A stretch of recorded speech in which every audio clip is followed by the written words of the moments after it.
It all begins with a statement destined to divide.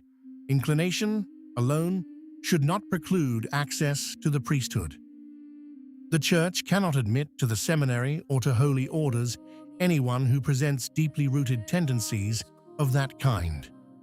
This is the second. Two opposing statements, a yes and a no on the exact same point. And the incredible thing is that they both come from within the same church. By the end of this video, you'll understand why these two positions cannot coexist, and above all, what tradition has already clearly stated. Let's start with the first voice, presenting it honestly, without caricature. It's that of a Jesuit priest, among the most well-known and controversial in the world on these issues. His name is James Martin. For years, he has been the most visible voice calling on the Church to adopt a different approach toward people with a certain orientation. In July 2026, he returned to the fray. He publicly called for the Church to change its rules for admission to the seminary and ordination. His reasoning, it must be said, does not speak of abandoning celibacy. Rather, it presupposes chastity. The man he is speaking of would live fully in continence. Martin's point is different. He argues that the inclination itself, if a person lives chastely, should not be enough to exclude them from the priesthood. And he cites in support a phrase from Pope Francis, who spoke of the existence of holy, healthy, and celibate priests with that sensitivity, a weighty argument for his supporters. He adds a recent fact. Leo XIV received him and encouraged his ministry to these people. A sign, Martin says, of continuity. Let's pause for a moment, because accuracy is everything here. Leo didn't change any rules. He didn't sign any new documents. He met a person, nothing more. So we're not talking about a decision by the Pope. We're talking about the request of a single priest, however influential. And this is crucial to understanding everything else. Because Martin's request clashes head-on with a document the Church has already written, and not just any document. Let's move on to the second point.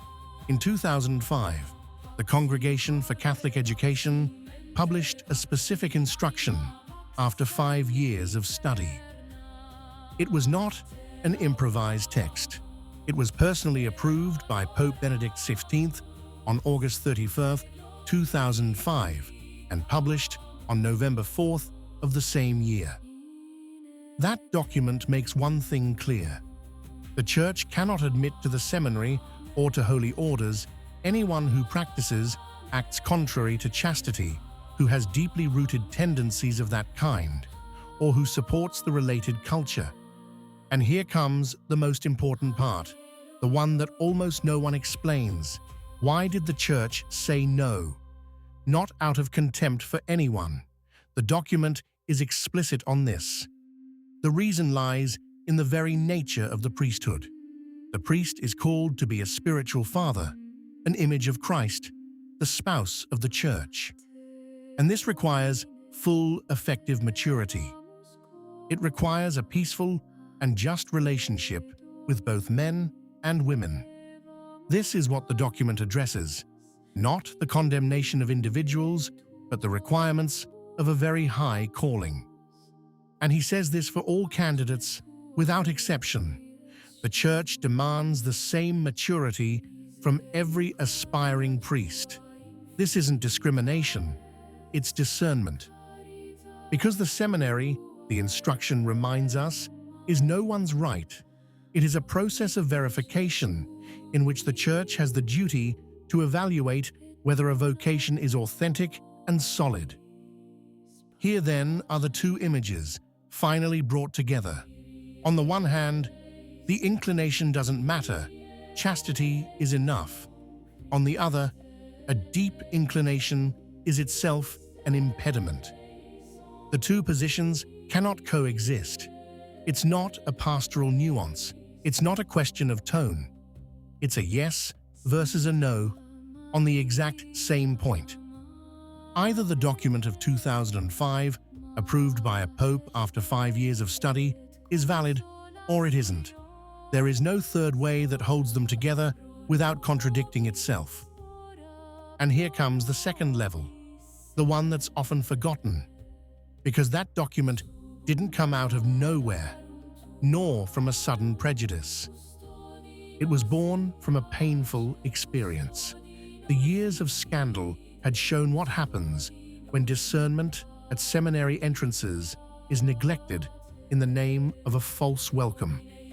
With that instruction, the Church sought to protect two things at once: the priesthood, so that it remains what it should be, and the people themselves, so that they are not led down a path unsuitable for them. It wasn't the decision of one man alone. 3 major bodies of the Holy See were involved, and 5 years of work passed before the text saw the light of day. It wasn't a whim, it was a thoughtful decision.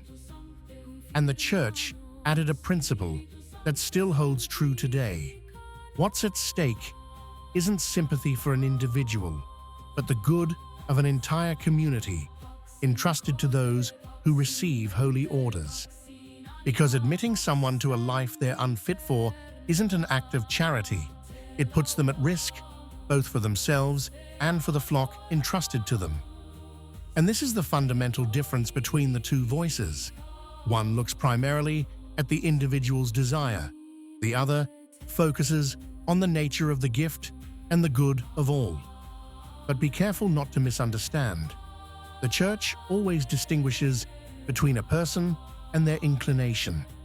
Every human being, without exception, has infinite dignity and is loved by God. The no of 2005 isn't a judgment on a person's worth. It's an assessment of their suitability for a specific ministry.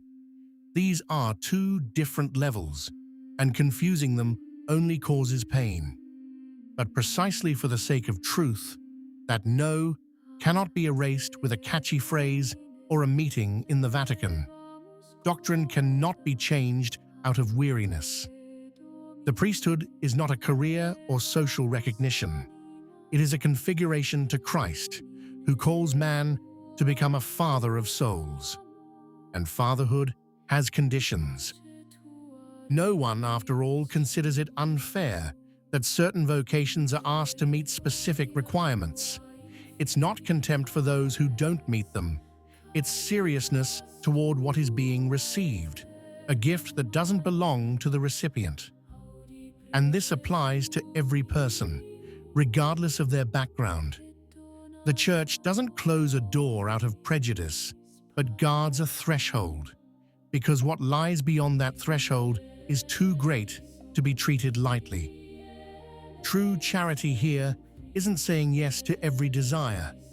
It's wanting the real good of the individual and the Church, even when that good takes the form of a no. What do you think? If you liked the video, comment Amen. God bless you.